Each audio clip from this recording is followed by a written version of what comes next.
England और south Africa के बीच होने वाला आज का सेकंड ओडीआई मैच जो कि लॉर्ड्स लंदन के उस मैदान पर खेला जाएगा जहां पर हमने अभी देखा था रिसेंट टाइम में द 100 के कुछ मैचेस यहां पर खेले जाते हुए जिसमें मेंस के भी मैचेस हुए थे, विमेंस के भी मैचेस हुए थे और उसमें काफ़ी हद तक सिमिलर उसी तरीके के रिजल्ट वहां पर निकलते दिखाई पड़े थे जैसा कि यहाँ पर एक्सपेक्टेड होता है डे नाइट मैचेस में। और यहाँ पर आज का जो वनडे मैच सेकंड ओडीआई है ये भी एक डे नाइट वनडे मैच ही होगा जो कि भारत के समय के हिसाब से 4 सितंबर को शाम को 5:30 बजे से, लेकिन वहाँ के लोकल टाइम के हिसाब से दोपहर को 1 बजे से होगा। और जब यहाँ पर डे नाइट मैचेस होते हैं तो वहां पर रिजल्ट्स कुछ काफी अलग तरीके के और वन साइडेड टाइप के ही आते हैं जिसके बारे में आगे हम पिच रिपोर्ट में बात करेंगे। लेकिन इस सेकंड ओडीआई मैच के पहले जो पहला वनडे मैच खेला गया था हेडिंग्ले लीड्स के मैदान पर, जहां पर पिच दिखने में तो बैटिंग के लिए काफी अच्छी थी, बिल्कुल ड्राई थी, सेकंड इनिंग में ड्यू भी आना था। वहां पर साउथ अफ्रीका के शानदार बॉलिंग अटैक ने, जहां पर हालांकि इनके मेन बॉलर्स ने कुछ खास किया नहीं, लेकिन वियन मुल्डर की 3 विकेटें और केशव महाराज की 4 विकेटों के दम पर वहां पर इंग्लैंड की टीम को इन्होंने 25वें ओवर में ही ऑल आउट कर दिया और उसके बाद खुद उस 120 प्लस के स्कोर को चेस करते हुए 21वें ओवर में ही साउथ अफ्रीका टीम ने वन साइडेड पहला वनडे मैच जीत लिया। तो आज के वनडे मैच में भी क्या एक बार फिर से वही काम दोहराता हुआ दिखाई पड़ेगा साउथ अफ्रीका का बॉलिंग अटैक, या निश्चित तौर पर इंग्लैंड की टीम यहां पर वापसी करेगी? और जैसा मैंने आपको बताया कि लॉर्ड्स और लंदन का वो जो मैदान होगा जहां पर पिछले 4 वनडे मैचेस जो खेले गए हैं, चूंकि ये वनडे मैच है 50 ओवर का गेम है, तो जो 4 पिछले वनडे मैचेस इस ग्राउंड पर खेले गए हैं और वहां पर अगर आप रिजल्ट जाकर के देखेंगे तो 4 के चारों मुकाबले पहले बैटिंग करने वाली टीमें ही जीती हैं। और वहां पर अगर आप देखेंगे तो स्पिन को 23 और पेस को जो 49 विकेटें मिली हैं उसमें पहली इनिंग में पेस की 49 में से 21 विकेटें, सेकेंड इनिंग में 28 विकेटें हैं, जबकि स्पिन की 23 में से 13 विकेटें पहली इनिंग में, 10 विकेटें सेकेंड इनिंग में, जो कि दिखाता है कि पेसर्स जो कि मैच के आगे बढ़ने के साथ साथ और हैविली गेम में यहां पर आते हैं, जिसको अब जाकर के स्कोर कार्ड में अगर आप देखें जहां पर चारों मुकाबले पिछले जो वनडे यहां पर खेले गए हैं पहले बैटिंग करने वाली टीम जीती है, उसमें 3 मुकाबले तो दिन के थे, एक मुकाबला यहां पर डे नाइट था। यहां पर भी उस डे नाइट वनडे मैच में इंग्लैंड की 246 के जवाब में इंडियन टीम केवल 146 के स्कोर पर ऑल आउट हो गई थी और 100 रन के बड़े अंतर से मैच को हारी थी। जहां पर दोनों इनिंग्स में अगर आप देखें तो पूरी तरह से पेसर्स का ही बोलबाला था, हालांकि स्पिन भी यहां पर काफी ठीक ठाक भूमिका निभाते दिखाई पड़ा था। लेकिन एक चीज यहां पर जो यूनिक होती है इस मैदान पर, खास करके डे नाइट मैचेस में, चाहे वो T20 मैचेस हो, चाहे वो 100 फॉर्मेट के मैचेस हो और इवन वनडे मैचेस भी हो, जब यहां पर फ्लड लाइट्स जल जाती हैं तो नई गेंद इस मैदान पर खास करके अच्छी खासी सीम मूवमेंट वहां पर प्रोवाइड कराती है तेज गेंदबाजों को। और इसी वजह से अगर आप देखें तो पहली इनिंग का पावर प्ले भी ठीक ठाक था बॉलर के लिए, 46 के स्कोर पर 1 विकेट गिरा था पहले 10 ओवर में। लेकिन सेकंड इनिंग के पावर प्ले में जो फ्लड लाइट का इफेक्ट था पिच के ऊपर, और लॉर्ड्स लंदन का यह मैदान जो कि फेमस भी है अपनी स्लोप की वजह से, एक छोर पर 8 फीट की ऊंचाई यहां पर होती है जबकि अगले छोर पर वही 8 फीट का डिफरेंस जो स्लोप की वजह से क्रिएट होता है। तो एक तरफ तो गेंद ट्रेवल बहुत तेजी से करती है बाउंड्री पर जाने के लिए, लेकिन एक तरफ बाउंड्री लगाना जिधर ऊंचाई होती है वो मुश्किल होता है। और साथ ही साथ इसी स्लोप की वजह से चाहे कंडीशन कैसी भी हो, धूप कितनी भी निकली हो,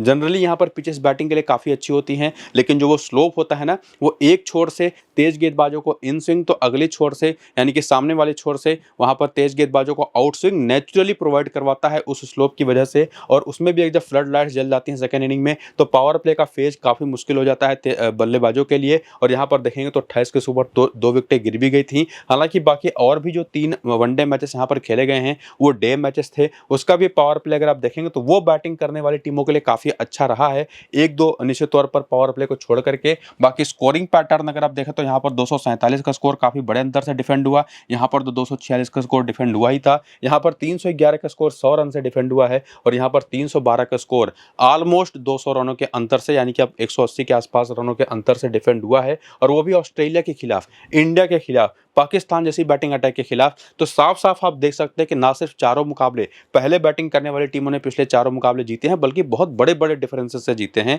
तो कोई भी टीम जो यहाँ पर टॉस जीतेगी वो पहले बैटिंग करने की ही कोशिश करेगी। और ना सिर्फ वनडे मैचेस में, हमने अभी रिसेंटली जो 100 फॉर्मेट के मेंस और विमेंस मैचेस हुए थे ना, वो तो 100 गेंदों का ही मैच था, उसमें भी सेकंड इनिंग में बैटिंग करना यहाँ पर मुश्किल हो रहा था। तो निश्चित तौर पर जो पिच रिपोर्ट है वो तो आपको मैंने दे दिया, लेकिन जो ताज़ा पिच रिपोर्ट आएगी, वेदर अपडेट आएगा टॉस के बाद, वो भी आपको मैं टेलीग्राम और व्हाट्सएप चैनल पर देने वाला हूं। और साथ ही साथ मेरी जो अपनी फाइनल 6 वो टीमें बनेंगी जिसको फ्री टू प्ले कॉन्टेस्ट में आपको जाकर के ज्वाइन करना होगा 6 की 6 टीमों के साथ, तो वो भी 6 टीमें आपको मैं टेलीग्राम और व्हाट्सएप पर दूंगा, तो दोनों को जाकर के ज्वाइन करिए। लिंक आपको इसी वीडियो के डिस्क्रिप्शन में और कमेंट बॉक्स में जो पिन किया हुआ कमेंट है वहां पर देखने को मिल जाएगा। तो लिंक्स को क्लिक करके टेलीग्राम और व्हाट्सएप पर ज्वाइन हो जाइए। फिलहाल देखिए जो पिछले वाले मैच प्लेइंग 11 और बैटिंग ऑर्डर खेला था इंग्लैंड की तरफ से, और इंग्लैंड के पास स्कोर डिफेंड करने को था ही नहीं कुछ, 120 प्लस के स्कोर पर ये टीम पूरी तरह से ऑल आउट आउट हो गई थी, तो केवल 4 ही बॉलर इन्होंने पिछले वाले मैच में यूज़ किया। उसमें केवल कामयाब आदिल रशीद ही रहे जिन्होंने 3 विकेटें लीं। 15वां, 17वां, 19वां और 21वां ओवर किया और पावर प्ले में पूरी तरह से सोनी बेकर,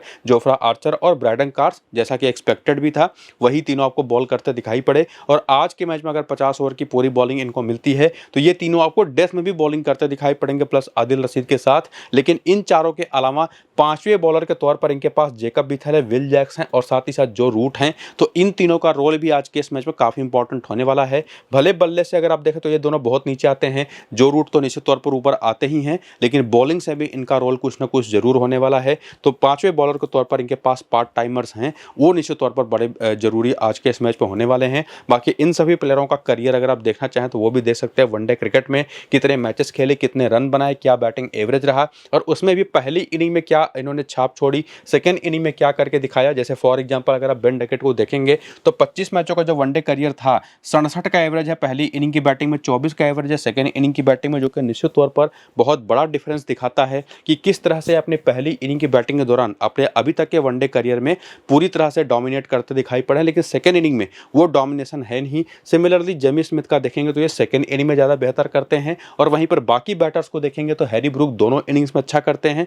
लेकिन पहली इनिंग में 31 का एवरेज है तो सेकेंड इनिंग में 51 का एवरेज है, तो चेज बहुत अच्छा करते हैं। और उसी तरह से बॉलर्स का बॉलिंग का स्ट्राइक रेट, जिसमें आदिल रशीद का एग्जांपल अगर आप लें तो 152 मैच में 224 विकेटें ले चुके हैं, 34 गेंदें लगती हैं पहली इनिंग में भी, सेकेंड इनिंग में भी 34 गेंदें ही लगी हैं इनको अभी तक अपने पूरे करियर के दौरान, 1 विकेट निकालने में ऑन एन एवरेज। तो निश्चित तौर पर दोनों इनिंग्स के लिए कमाल के बॉलिंग ऑप्शन है, जिसमें जोफ्रा आर्चर सेकेंड इनिंग में थोड़ा सा बेहतर हो जाते हैं, जबकि वहां पर ब्रैडन कार्स की बात करेंगे तो ये पहली इनिंग में कम गेंदें लगाते हैं, सेकेंड इनिंग में कंपैरेटिवली ज़्यादा बॉलें लगाते हैं। तो ये जो इनिंग के बेसिस पर हर एक प्लेयर का करियर एनालिसिस है ना, ये भी आपको काफ़ी हेल्प करता है बेसिकली जब आपको 6 टीमें बनानी होती हैं, और वहाँ पर जब आगे आपको मैं बताऊंगा कि किस प्लेयर को कितनी टीमों में रखना है आपको, और उसमें भी इस स्पेसिफिक कंडीशन में अगर आप देख लेंगे कि कहाँ पर वो ज़्यादा बेहतर करता है, तो आपको आसानी हो जाएगी कि किस कंडीशन में किस प्लेयर को ज़्यादा प्रेफरेंस आपको देनी है। और उसमें भी रिसेंट फॉर्म इंक्लूड कर दें तो पहले मैच में तो ये टीम निश्चित तौर पर बैटिंग कोलैप्स हुआ ही था, बुरी तरह से हार करके टीम आई है,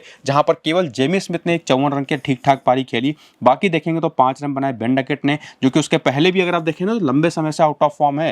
बाकी जो रूट ने भी केवल 14 रन बनाए, हालांकि ये ठीक ठाक फॉर्म में थे। इसके बाद हैरी ब्रूक ने 12 रन बनाए, 15 रन बनाए, बटलर ने 1 रन बनाए, बीथल ने, विल जैक्स ने 7 रन केवल बनाए, जबकि ब्रैडन कार्स 3 रन बनाए, बाद में विकेट भी नहीं ले पाए। और उसके अलावा जोफ्रा आर्चर को भी बॉलिंग करते हुए विकेट नहीं मिला, बॉलिंग करते हुए विकेट केवल वहाँ पर आदिल रशीद को मिला 3 विकेट। बाकी सोनी बेकर ने भी अपने डेब्यू मैच में कोई विकेट लिया नहीं। बाकी Rehan Ahmed, Jamie Overton, Tom Banton और साकिब महमूद भी इनके पास बेंच पर हैं, जिनका फॉर्म अगर आप देखें तो ऑलमोस्ट इनके जो खास करके बॉलर्स हैं साकिब महमूद, जेमी ओवरटन और रेहान अहमद, वो ठीक ठाक फॉर्म में हैं। लेकिन यहाँ पर टॉम बैंटन का बैटिंग फॉर्म देखेंगे तो वो थोड़ा सा रिसेंट टाइम अगर आप देखेंगे तो डिप करता दिखाई पड़ा है। बाकी जो निश्चित तौर पर परफॉर्मेंस पहले मैच की थी वो तो बिल्कुल भी अच्छी रही नहीं, और इसी वजह से यहाँ से कुछ चीज़ें तय करना कि कौन सा प्लेयर कितना बेहतर आज के इस मैच के लिए होगा, वो थोड़ा सा निश्चित तौर पर बेहतर नहीं होगा। लेकिन अगर आप आकर के हेड टू हेड के भी आंकड़े अगर आप यहाँ से देखें और इसके भी हेल्प लेने की कोशिश करें, तो जब बात आती है साउथ अफ्रीका की बॉलिंग अटैक को फेस करने की वनडे क्रिकेट के अंदर, तो बेन डकेट के देखिए 5 मैच केवल 52 रन है, लेकिन वहीं पर जेमी स्मिथ के 2 मैच में 54 रन है, और ये भी 54 रन इन्होंने भी पिछले ही मैच में बनाया है। पहला मैच जब खेला था तो बिना खाता खोले आउट हुए थे। इसके अलावा जो रूट की बात करें तो 17 मैच में 734 रन है, 42 का शानदार एवरेज है, तो ये भी काफ़ी शानदार खेलते रहे हैं साउथ अफ्रीका बॉलिंग अटैक को। हैरी ब्रूक की बात करें तो 6 मुकाबले खेले हैं, केवल 1 मैच इनका अच्छा गया है जहां पर 80 का हाईएस्ट स्कोर है। बाकी के 5 मैचेस में रन्स इनसे बने ही नहीं है, बेसिकली केवल 54 रन है, तो बिल्कुल भी कंसिस्टेंट परफॉर्मेंस है नहीं। और उसमें भी देखें बटलर की तो 17 मैच 591 रन है, 42 का एवरेज है। उसके बाद जेकब बीथल के 1 मैच में 1 रन है, विल जैक्स के 1 मैच में 7 रन है, ब्रैडन कार्स के 2 मैच में 17 रन है, 1 विकेट है। लेकिन जोफ्रा आर्चर के 5 मैच 12 विकेटें हैं, रशीद के अगर आप देखें तो 19 मैच में 27 विकेटें हैं।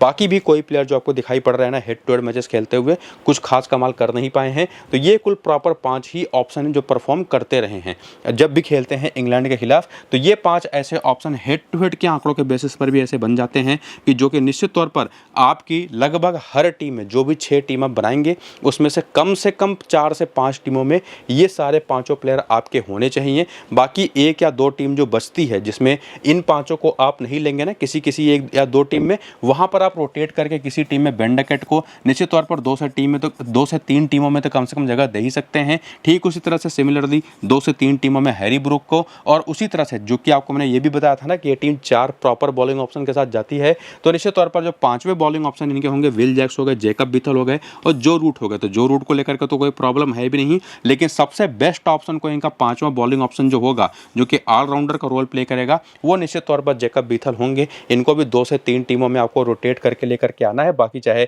ब्रैडन कार्स हो, चाहे सोनी बेकर हो, चाहे वो यहाँ पर हैरी ब्रूक हो या बेन डकेट हो, इनको मिनिमम से मिनिमम टीमों में ही आपको रखना है। बाकी 5 जो बेस्ट ऑप्शन होंगे वो तो यहाँ पर आपको क्लियर हो ही चुके हैं हेड टू हेड के आंकड़े देखने के बाद, जिसमें वेन्यू का भी आंकड़ा अगर आप इंक्लूड करें तो इस लॉर्ड्स लंदन के मैदान पर वनडे क्रिकेट के अंदर अगर आप देखेंगे तो बेन डकेट के एक मैच में 63 रन है, एक मैच में 39 रन यहाँ पर है। जेमी स्मिथ के जो रूट के यहाँ पर 10 मैच में 405 रन है, 45 का एवरेज है। इवन हैरी ब्रूक के भी 2 मैच में 97 रन है। इवन बटलर के 10 मैच में 271 रन, 121 का हाईएस्ट स्कोर है। तो बैटर्स यहाँ पर काफी बेहतर करते दिखाई पड़े हैं ओवरऑल। बाकी ये दोनों लोअर ऑर्डर के बैटर्स की उतनी ज्यादा गेंदें फेस करने को मिली नहीं है, लेकिन ब्राइडन कार्ड्स के 4 मैच में 6 विकेटें हैं, आर्चर के 3 मैच में 4 विकेटें हैं, आदिल रशीद के 8 मैच में केवल 7 ही विकेट है और उसमें भी ज्यादातर परफॉर्मेंस बेहतर जो आई है वो सेकेंड इनिंग के दौरान है। बाकी एक मैच में 3 विकेट यहाँ पर सोनी बेकर के भी हैं और वो निश्चित तौर पर फर्स्ट क्लास मैचेस के नंबर्स हैं ये इनके सोनी बेकर के। यहाँ पर ये वनडे ओडीआई क्रिकेट नहीं खेले हैं बेसिकली, ये इनका फर्स्ट क्लास तो नहीं कहना चाहिए, लिस्ट ए कहना चाहिए बेसिकली। 50 ओवर का जो डोमेस्टिक गेम होता है, साकिब अहमद के भी एक मैच में 2 विकेट है। तो ये वेन्यू के भी आंकड़े थे। बाकी प्लेयरों को लेकर के तो आपको मैं क्लियर कर ही चुका हूँ कि कौन कैसे फॉर्म में है, साउथ अफ्रीका के खिलाफ कैसा खेल सकता है और किसको कितनी टीमों में आपको लेकर के जाना है। बाकी प्लेयर बैटल देखेंगे तो बेन डकेट केशव महाराज की 2 गेंद पर बिना कोई रन बनाए एक बार आउट हो चुके हैं। लुंगी अंगीडी पर 19 गेंद पर 19 रन बना करके एक बार आउट हो चुके हैं। सिमिलरली जेमी स्मिथ की बात करें तो ये भी लेफ्ट आर्म ऑर्थोडॉक्स बॉलिंग पर फंसते हैं और ऑफ स्पिन पर भी अंगीडी भी इनको परेशान कर चुके हैं। हैरी ब्रूक की बात करें तो ये भी केशव महाराज पर फंसते रहे हैं। जो रूट भी देखेंगे तो कगिसो रबाडा और वेयर मुल्डर पर एक बार सस्ते में आउट हो चुके हैं। और बेसिकली इस टीम को जो इंग्लैंड की टीम है ना, कोई अगर प्रॉपर लेग स्पिनर होता तो वो तो परेशान करता ही। फिलहाल अभी साउथ अफ्रीका की टीम में केशव महाराज हैं जो रिसेंट टाइम में बहुत अच्छे फॉर्म में हैं। ऑस्ट्रेलिया के दौरे पर गए थे, वहां पर भी वनडे क्रिकेट में कमाल की बॉलिंग करी थी, यहाँ पर भी आकर के पहले मैच में शानदार बॉलिंग करी है। और ये जो left arm Orthodox type of bowlers होते हैं और इवन उसमें अगर आप ऑफ स्पिनर भी इंक्लूड कर दें तो वो काफ़ी निश्चित तौर पर जरूरी एक ऑप्शन बन जाते हैं इस पूरी टीम के खिलाफ, जिसमें अंगीडी भी काफ़ी अच्छे तौर पर यहाँ पर देखने को मिल रहे हैं। और निश्चित तौर पर वो ऑफ स्पिनर यहाँ पर आइडन मार्करम है। लेफ्ट आर्म ऑर्थोडॉक्स के बॉलर के तौर पर आपको मैंने बता ही दिया कि केशव महाराज हैं। बाकी थोड़ी बहुत स्विंगिंग कंडीशन जो कि पावर प्ले में होगा तो बर्गर और अंगीडी भी काफ़ी इंपॉर्टेंट होंगे। पिछले मैच तो वियान मुल्डर ने भी कमाल की बॉलिंग कर दी थी। बैटिंग ऑर्डर आप देख ही रहे हैं, 5 बॉलर पिछले मैच में इन्होंने यूज किए थे, जिसमें से वियन मुल्डर ने अगर आप देखें तो 3 विकेटें चटकाई थी, मेजॉरिटी ओवर्स इन्होंने करे थे। केशव महाराज ने भी पूरे 4 विकेटें चटकाई थी क्योंकि इन दोनों ने मिलकर के 7 विकेट ले लिया, 1 रन आउट हुआ। बाकी एक विकेट नांद्रे बर्गर और लुंगी अंगीडी को मिला। बाकी ज़्यादा बॉलिंग तो करने की जरूरत ही नहीं पड़ी, 25वें ओवर में इंग्लैंड को इन्होंने आउट कर दिया। तो ये 5 तो प्रॉपर इनके पास मेन बॉलिंग ऑप्शन होंगे, जिसमें निश्चित तौर पर जरूरत पड़ने पर मार्करम को भी यूज किया जाएगा एज ए छठा बॉलर। तो निश्चित तौर पर ऑप्शन तो इनके पास काफ़ी बेहतर हैं कंपेयर करें आप अगर इंग्लैंड से। बाकी जैसा आपने इंग्लैंड के प्लेयर का देखा था पूरा करियर का डेटा, जिसको इनिंग के बेसिस पर भी आपने समझा था और ये जाना था कि उस इनिंग के बेसिस पर एनालिसिस को देख करके ही आपको प्लेयरों को रोटेट करते टाइम पर 6 टीमों में वहां पर प्रेफरेंस देनी है जहां पर वो बेहतर करते हैं। तो वो डेटा ठीक उसी तरह से आप यहाँ पर भी इसको देख लीजिएगा। ये चीज़ को रिपीट करने की जरूरत तो है नहीं, करूंगा तो निश्चित तौर पर वीडियो लंबा हो जाएगा। बाकी रिसेंट फॉर्म अगर आप देखने जाएं तो पहले मैच में तो कमाल की परफॉर्मेंस करके आई ही हैं ये प्लेयर्स। आपको बता ही चुका हूं कि बर्गर ने 1 विकेट लिया, अंगीडी ने 1 विकेट लिया, 4 विकेट वहां पर केशव महाराज ने लिया, 3 विकेट वहां पर वियान मुल्डर लेकर के गए। हालांकि कॉर्बिन बॉश विकेट लेस है, लेकिन इसके पहले अगर आप देखेंगे तो बहुत अच्छे फॉर्म में ये थे। बाकी बैटिंग में देखें ना तो थोड़ा सा बीच में इनका भी कोलैप्स हुआ था आदिल रशीद के आगे, जहां पर उन्होंने 3 विकेट चटकाए थे और उसमें उन्होंने आउट किया था मार्करम को 86 के स्कोर पर, तिम्बा बहुमो को 6 के स्कोर पर, टेस्टन स्टप को 0 के स्कोर पर। बाकी वहां पर 31 रन बनाकर के नॉट आउट रहे थे वहां पर रयान रिकेल्टन, और ब्रेविस 6 रन बनाकर के नॉट आउट रहे थे। और इसी हेड रिसेंट फॉर्म के आंकड़ों को देखने के बाद अगर आप हेड टू हेड के भी आंकड़े देख लें कि ये लोग कैसा परफॉर्म करते हैं वनडे क्रिकेट में, खास करके इंग्लैंड की टीम के खिलाफ, तो अंगीडी के 10 मैच में जबरदस्त 16 विकेटें हैं, रबाडा के भी 11 मैच 22 विकेटें हैं। अगर बाई चांस आज खेल जाते हैं तो चांसेस अच्छे हैं। बर्गर के भी पिछले मैच में 1 विकेट आया है। बाकी केशव महाराज के 8 मैच में 14 विकेटें हैं। वियन मुल्डर के 2 मैच में अब 6 विकेट हो चुका है, 2 बार खेले हैं, दोनों बार 3-3 विकेट इन्होंने लिया है। और उसके बाद अगर आप बैटिंग में देखेंगे तो तेम्बा के 7 मैच 334 रन, 109 का हाईएस्ट स्कोर है। मार्करम के 8 मैच 341 रन है, 48 का एवरेज है। रियान रिकेल्टन के 2 मैच में 58 रन है। और ये एक बात आपको समझ करके चलनी है कि अगर रबाडा खेलते हैं ना तो ये भी आपके कम से कम 4 से 5 टीमों में होंगे। हालांकि वो तो सब्जेक्ट टू अवेलेबिलिटी या प्लेइंग इलेवन में खेलने के बाद समझ में आएगा वो चीज़। बाकी लुंगी एंगीडी एक ऐसे ऑप्शन जो कि कम से कम 3 से 4 टीमों में आपको आपके जरूर होंगे। बाकी 2 से 3 टीम जो बचेगी उसमें निश्चित तौर पर नांद्रे बर्गर आपके लिए होंगे। बाकी उसमें चाहे केशव महाराज की बात कर लें, चाहे वीएन मुल्डर की बात कर लें, चाहे तेम्बा की बात कर लें और चाहे बात कर लें मार्करम की, जिसमें तेम्बा भी आपके 3 से 4 टीमों में ही होंगे, लेकिन 5 से 6 टीमों में आपके निश्चित तौर पर यहाँ पर मार्करम होने चाहिए। वही 5 से 6 टीमों में वीएन मुल्डर होने चाहिए। केशव महाराज भी आपकी 5 से 6 टीमों में आएंगे। बाकी जो ऑप्शन बचे हुए चाहे टोनी डी जॉर्जी हो, ट्रिस्टन स्टब्स हो, डिवाल्ड ब्रेविस हो, इवन रियान रिकेल्टन हो, वही 1-1, 2-2 टीमों में रोटेट होकर के आएंगे। और अगर रबाडा खेलते हैं जिनके बारे में आपको मैं बता ही चुका हूँ ऑलरेडी, तो इस तरह से प्लेयर की रोटेशन को आपको करना है अपनी 6 टीमें बनाते टाइम। बाकी उसमें वेन्यू का भी आंकड़ा अगर आप जोड़ दें तो इस मैदान पर, लॉर्ड्स लंदन के मैदान पर वनडे क्रिकेट में मार्करम ने 1 मुकाबला खेला है, 7 रन बनाए हैं, 1 विकेट लिया है 2019 में। इसके साथ साथ यहीं पर केशव महाराज भी 1 मैच खेल करके 3 विकेट 2019 में ही ले चुके हैं। एंगीडी भी इसी मैदान पर 2019 में 1 मैच खेले थे, तब 3 विकेट लेकर के गए थे। और रबाडा यहाँ पर 2 मुकाबले खेल चुके हैं, एक बार 2017 में, एक बार 2019 में, जिसमें से एक बार तो विकेट लेस गए थे, पहली ही इनिंग की बॉलिंग दोनों बार हुई है, और एक मैच में इन्होंने यहाँ पर भी 4 विकेट लिया। तो ये 4 आउट एंड आउट बड़े तगड़े परफॉर्मर जो यहाँ पर ऑलरेडी खेल चुके हैं और परफॉर्म भी कर चुके हैं। ये तो 4 बेस्ट ऑप्शन आपको मैं ऑलरेडी बता भी चुका हूँ कि रहेंगे भी आज के इस मैच के लिए, जो कि साउथ अफ्रीका की तरफ से आपके टीम में आएंगे। बाकी प्लेयर बैटल के आंकड़े आप चाहें तो देख सकते हैं, जो कि निश्चित तौर पर एक आदिल रशीद जो एक चैंपियन लेग स्पिन बॉलर सामने की टीम में है, वो टाइप ऑफ बॉलिंग तो इनको परेशान करेगी ही साउथ अफ्रीकन बैटर्स को। बाकी चाहे वो ऑफ स्पिनर हो, पार्ट टाइमर, चाहे वो जो रूट हो, चाहे वो विल जैक्स हो, और even left arm orthodox bowler Jacob Bethell हो, वो भी काफ़ी यूटिलिटी वाइज बेस्ट ऑप्शन होंगे। और उसमें जोफ्रा आर्चर को भी अगर आप इंक्लूड कर दें तो ये भी काफ़ी परेशान करते रहे हैं जोफ्रा आर्चर नाम के बॉलर इन साउथ अफ्रीकन बैटर्स को, जो कि प्लेयर बैटल का डेटा में आप यहाँ पर देख सकते हैं। और जब अपनी टीम आप बना लेंगे ना, तो आप क्या देखेंगे कि मार्करम और जो रूट 2 बेस्ट या कॉमन कप्तान है, उस कप्तान के ऑप्शन है, जो कि बनता भी है। 2-2, 3-3 टीमों में आप इनको कप्तान उस कप्तान रखेंगे। बाकी रोटेट करके बटलर, वीएन मुल्डर और हैरी ब्रुक को भी आप ट्राई कर सकते हैं, जिसमें निश्चित तौर पर और भी केशव महाराज जैसा भी ऑप्शन अवेलेबल है, उनको भी लेके जा सकते हैं। बाकी जो फाइनल 6 टीम बनेगी और जो वेदर के बारे में अपडेट होगा, और साथ ही साथ जो पिच रिपोर्ट होगा टॉस के बाद, वो आपको मैं टेलीग्राम और व्हाट्सएप चैनल पर दूंगा। तो जाकर के टेलीग्राम को ज्वाइन करिए, व्हाट्सएप चैनल को जाकर के फॉलो करिए। लिंक दोनों का आपको इसी वीडियो के डिस्क्रिप्शन में और पिन कमेंट सेक्शन में देखने को मिल जाएगा। बाकी वहीं पर 6 टीम भी आपको मिल जाएगी। तो पूरा वीडियो देख करके खुद से भी टीम बनाने की कोशिश करिए, वरना मैं तो आपको खुद टीम देने वाला ही हूँ। तो जाकर के वहाँ से ज्वाइन हो जाइए। फिलहाल इस वीडियो को यहीं पर करेंगे खत्म। चलते हैं, नमस्कार।